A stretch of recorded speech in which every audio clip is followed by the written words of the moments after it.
Good morning. Now, on Wednesdays we have relationship conversations, and this one is going to be a zinger if you ask me.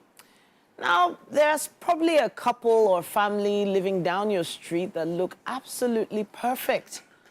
They have a perfect car, have a perfect family, maybe even have a dog. And there are some couples that try to, live up to the standard of the Joneses that live down the street. Or maybe the ones that just moved away from Ikeja and moved to Ikoyi. But the question now is there such a thing as a perfect marriage? And that's the question we're trying to answer today. On the show, we have the amazing relationship guru himself, Miracle Ihuoma. He's a dynamic speaker, author, clinical psychologist, life coach, and spiritual shepherd. Now, as a conference speaker for over 13 years, he's done so much in terms of clinical psychology. And the books he's written, you might want to pick up a few.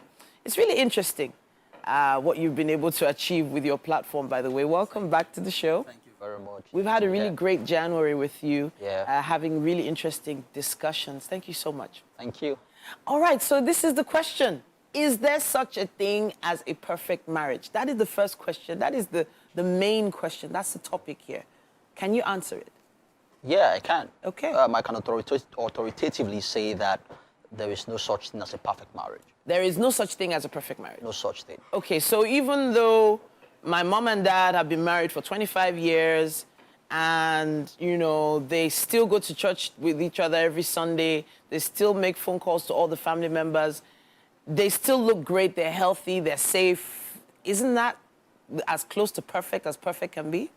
You said close to perfect. Okay. But it's not perfect. All right. Because perfect means without fault. And it's impossible for a marriage to be without fault because a marriage is made up of two imperfect people. Okay. And it takes two to make a marriage work. So there's a man and there's a woman. So except we are saying that they are perfect individuals, then we can then say that they are perfect marriages. So as long as there are no perfect individuals, they can't be a perfect marriage. Because there is no marriage that doesn't have one issue they are dealing with. Now, don't get me wrong, there can be a good marriage. Okay. It can be a great marriage. Okay. There can be a blissful marriage. Okay. It can be a healthy marriage. But all of that is still, not without fault. All of that is still not perfect. Perfection is an illusion. It doesn't exist in this side of eternity. Okay. Right? Because the world is flawed. And if you are born into this world, there is no way you will not be, quote and unquote, corrupted by its flawedness and all of that. So there is really no perfect marriage at the end of the day. But it does feel like there are often perfect men and perfect women in their eyes. Okay, at the wedding, everything just seems perfect. Fantastic. Yeah. And she realizes, man, this guy is perfect for her. And he realizes she is perfect for him. So if they are perfect for each other, why are they not creating a perfect marriage?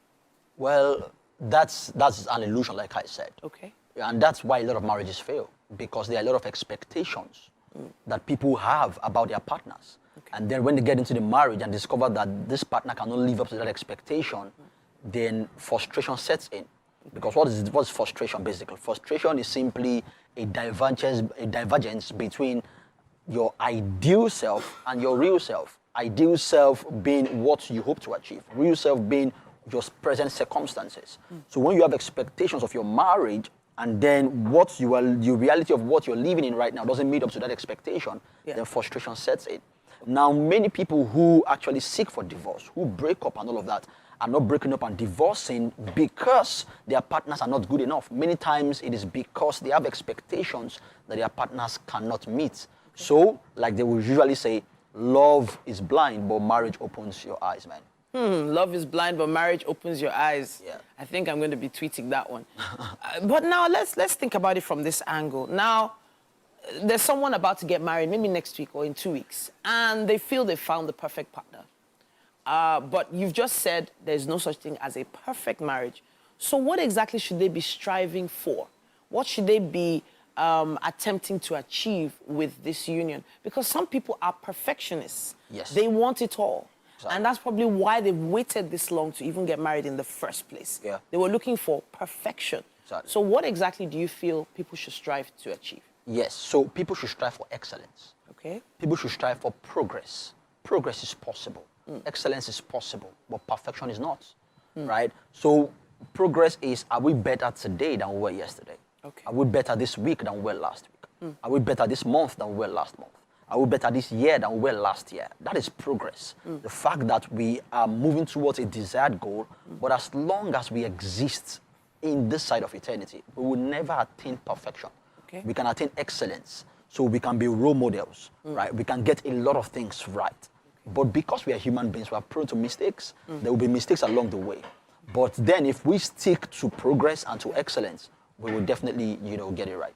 So now I just talk about goals. It feels like there has to be a period of goal setting or structuring or planning towards these goals. When should this happen? Okay, goal setting should happen from premarital relationships. You should begin to set goals together as partners in a relationship to say, okay, what it is we want to achieve as a union. And then, of course, in marriage, the last time we talked about New Year resolutions here, one of the things I mentioned is that couples should set goals, if possible, yearly. Come together and say, okay, what is it that we didn't achieve last year? What can we achieve this year? How can we get better in our sex life? How can we get better in our relationship with our families? How can we get better in communication? How can we get better in these different areas? Now, that's how to strive for excellence. But, of course, like I said, you might not attain perfection, but you will definitely get better. Once you're getting better, that's good enough. All right. So even our moms and dads that look so amazing together, they're not perfect. Of course but not. The thing is, it's not like they went to a school for this. It's not as if they were trained or taught this. It just felt like it happened for them. I don't know, 2024 just feels like kind of year where maybe things are a lot different from how things were before. A lot, yeah. There are a lot of different obstacles for people to climb over in 2024 than our parents did. Yeah. So now let's look back on exactly how imperfect each person is. Yeah. So for instance, we've talked goal setting now, and one person wants to strive for excellence. The other person is not really that bothered. Yeah. Is it possible to strive for the same goal? Well, now when it comes to achieving personal goals, your striving for excellence is enough. Okay. But when it comes to achieving marital goals, Yeah. you need your partner's involvement and commitment as well, because it takes two to make a marriage work. Okay. How well can you build a relationship if the other person is bent on tearing it down? It's almost impossible. It's a Herculean task.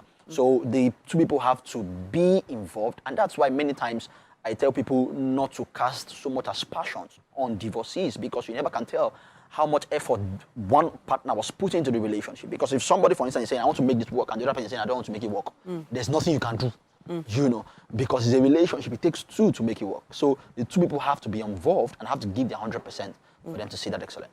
I know that you have a training coming up. What day is it? What month is it? So I have a training in April, for singles to help them prepare for marriage and to build them generally about life. We're going to be teaching things like, how to heal from baggages, how to deal with past hurts. We're going to teach about how to choose a life partner. We're going to teach on how to develop your life's vision, discover your life's purpose, and things like that.